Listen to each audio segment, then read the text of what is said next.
The dust storms on Khazram never stopped. They howled across the dead planet like ghosts searching for something lost long ago. Dr. Marcus Chin stood at the edge of the excavation site, watching his team work under the harsh alien sun. They had been digging for 3 months and what they found changed everything. The gate rose from the ground like a sleeping giant. It was massive, easily 200 feet tall, made from a black metal that seemed to swallow light itself. Strange symbols covered every inch of its surface, glowing faintly with a blue light that pulsed like a heartbeat. Marcus had brought experts from across the galaxy to read those symbols. Every single one said the same thing: do not touch this. The warnings were written in 47 different languages. 47 civilizations, all extinct now, had left their mark on this gate. Each one begged future generations to leave it alone. The Galactic Council had placed the entire planet under quarantine 3,000 years ago. Nobody knew why. Nobody wanted to find out. Jake Sullivan did not care much about ancient warnings. He was tired, hungry, and annoyed that the cooling system on his drilling rig had broken down again. At 26 years old, he was the youngest engineer on the team and everyone treated him like it. While the scientists whispered nervously about curses and ancient evil, Jake just wanted to finish his repairs and grab some sleep. "It's just a big door," he muttered, wiping sweat from his forehead. The heat was unbearable even in his environmental suit. His teammate, Lisa Park, laughed nervously. "A big door that every dead civilization in the galaxy told us not to open. You read the briefing, right?" "I skimmed it," Jake said with a grin. "Bunch of superstitious nonsense. These ancient aliens probably just wanted to keep their treasure to themselves." He walked toward the gate, his boots crunching on the rocky ground. The structure loomed above him, impossibly tall. Up close he could see the symbols moving, shifting slightly like living things. It made his head hurt to look at them directly. "Jake, don't get too close," Lisa warned. Dr. Chin said the energy readings go crazy when anyone approaches. "I'm an engineer, not a ghost," Jake replied. He reached out and pressed his hand flat against the cold metal surface. "See? Nothing happens. It's just..." The gate exploded with light. Jake flew backward, landing hard on the ground 10 feet away.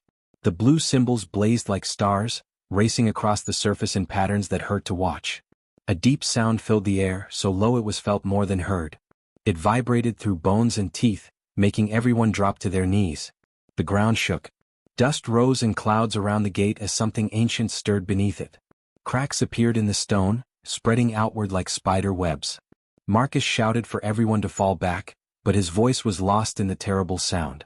Deep inside the structure, something moved. The gate split down the middle with a groan that sounded almost alive.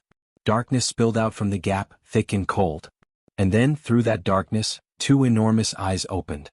They were each the size of a house, glowing with the same blue light as the symbols. They moved slowly, adjusting after an impossibly long sleep. They looked around at the frozen humans, at the dead planet, at the stars above. Then they focused directly on Jake. He could not move, could not breathe. Those ancient eyes saw through him, into him, reading something in his blood that even he did not know was there. A voice filled his mind, old beyond measure, speaking words that were not words but pure meaning. "Finally, the heirs have returned. But you have forgotten everything. And they are coming back." Jake tried to ask who was coming. Tried to apologize for touching the gate. But the darkness swallowed him whole, and the last thing he heard was Dr. Chin screaming his name. The Sentinel had awakened.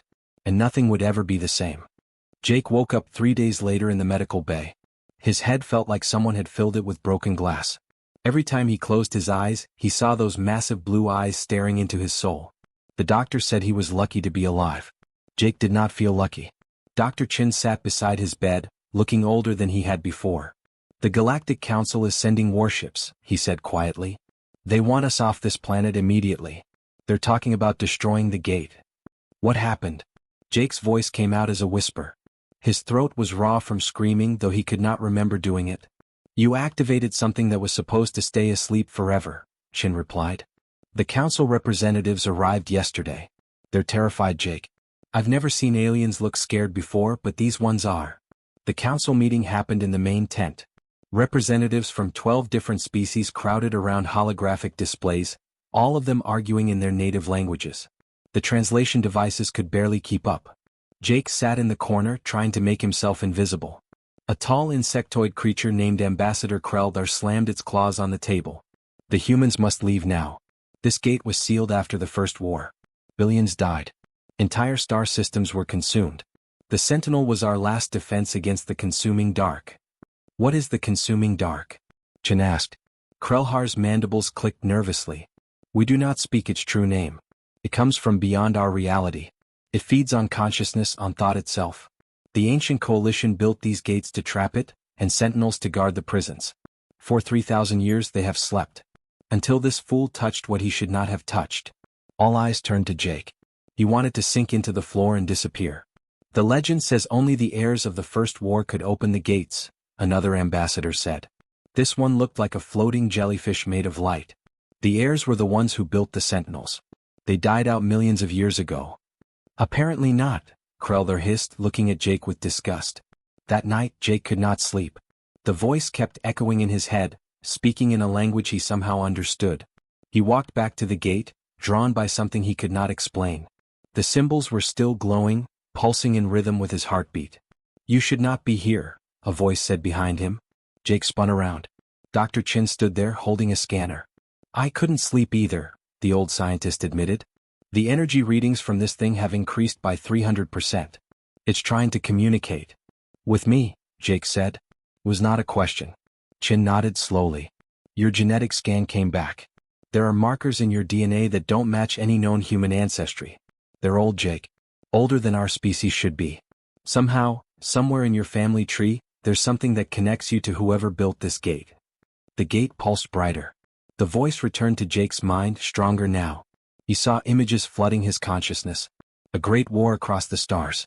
Beings of pure darkness ripping holes in reality. Massive machines fighting back, weapons that thought and felt and refused to die. And at the center of it all, humans. Not modern humans, but something close. Something ancient. They want me to remember, Jake whispered. The Sentinel is trying to teach me. Suddenly, every screen in the camp lit up at once. Alarms blared. Chen's communicator exploded with panicked voices. On the displays they could see it clearly. Across the galaxy, 17 other gates were activating. All at once. All showing the same symbols that Jake had accidentally triggered. The Sentinel's voice filled Jake's mind again, and this time Chen heard it too, broadcast through every speaker in the camp. They are returning. The dark has found the cracks in their prison. You have 21 days to remember how to fight. Humanity must lead once more or all will be consumed. Jake looked at his hands, still trembling from touching the gate. I don't know how to fight ancient evil. I'm just an engineer.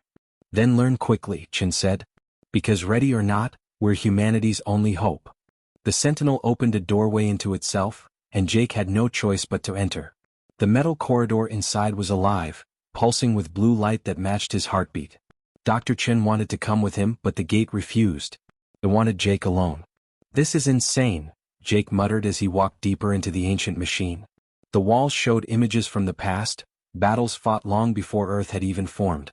He saw ships the size of moons burning in space. He saw creatures made of shadow eating entire planets.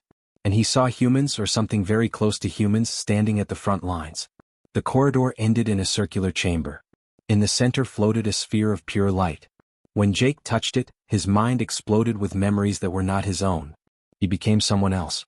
A soldier named Kieran, fighting in the First War 10 million years ago. Jake felt Kieran's fear as the consuming dark tore through reality itself. These were not simple monsters. They were intelligence without form, hunger without end. They turned friends into enemies with a whisper. They made people forget who they were, what they loved, why they fought.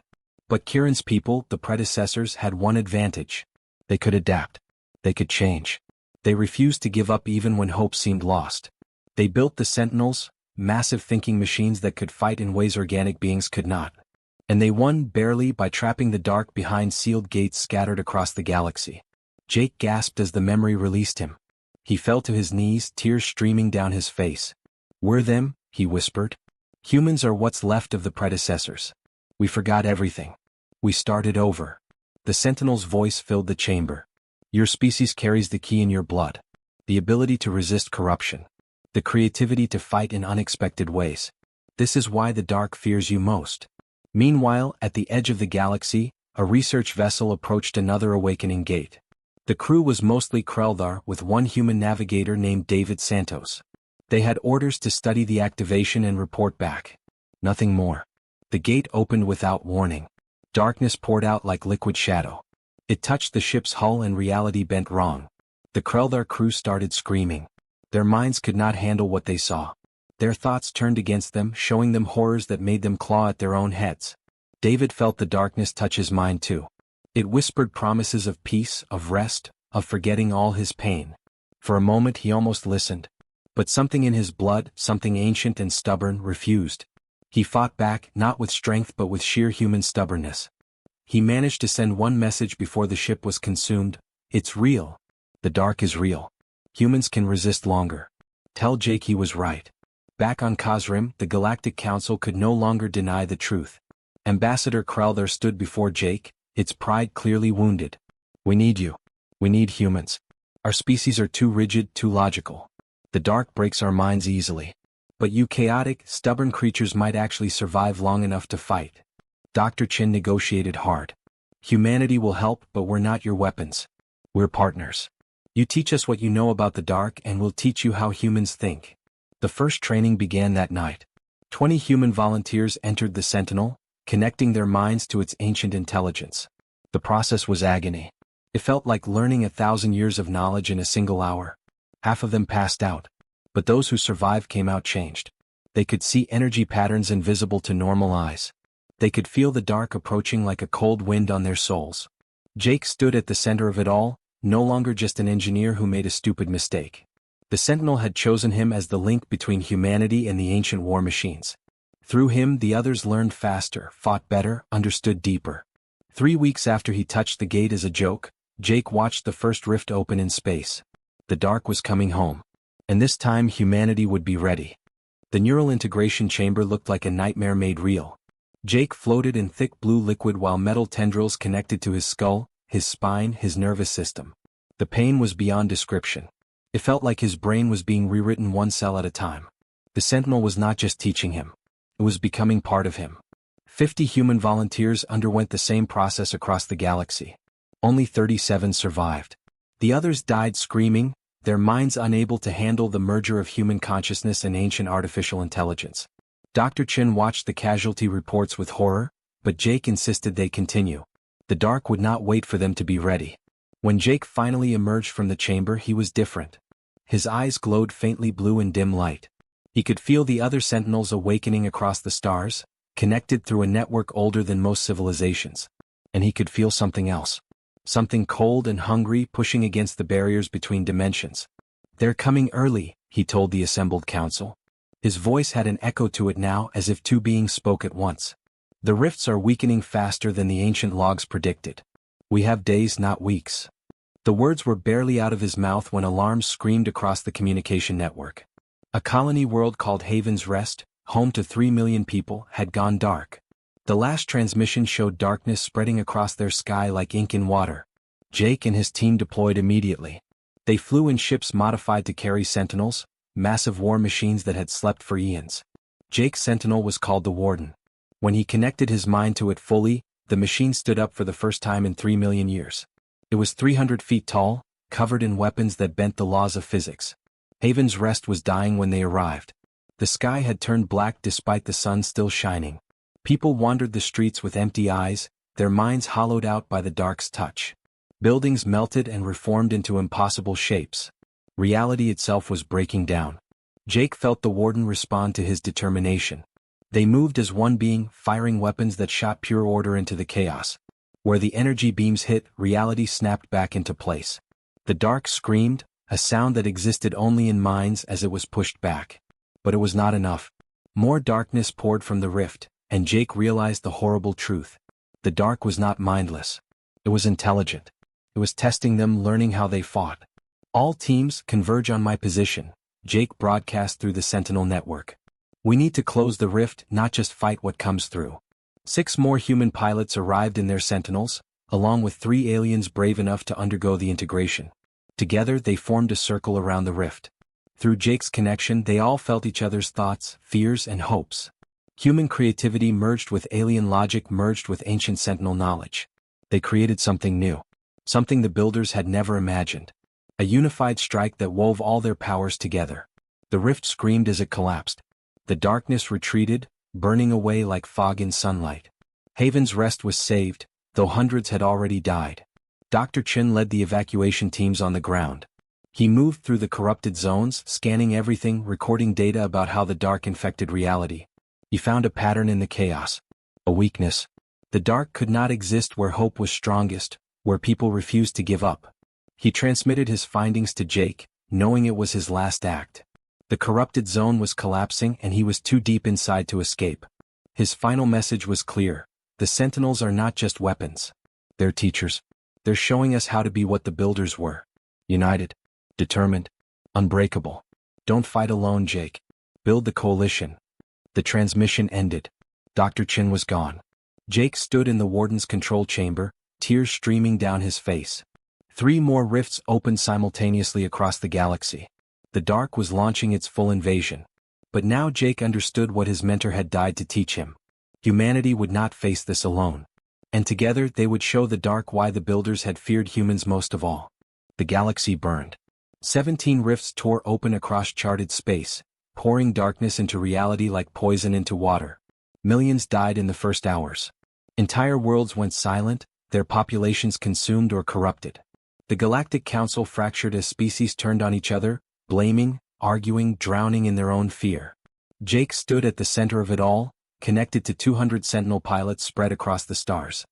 His mind existed in multiple places at once, fighting battles light years apart while his body remained on Khazrim. The pain was constant, unbearable, but he refused to break. Dr. Chen had died believing in him. He would not let that sacrifice mean nothing. The dark was winning. It adapted to every strategy, learned from every defeat, grew stronger with each mind it consumed.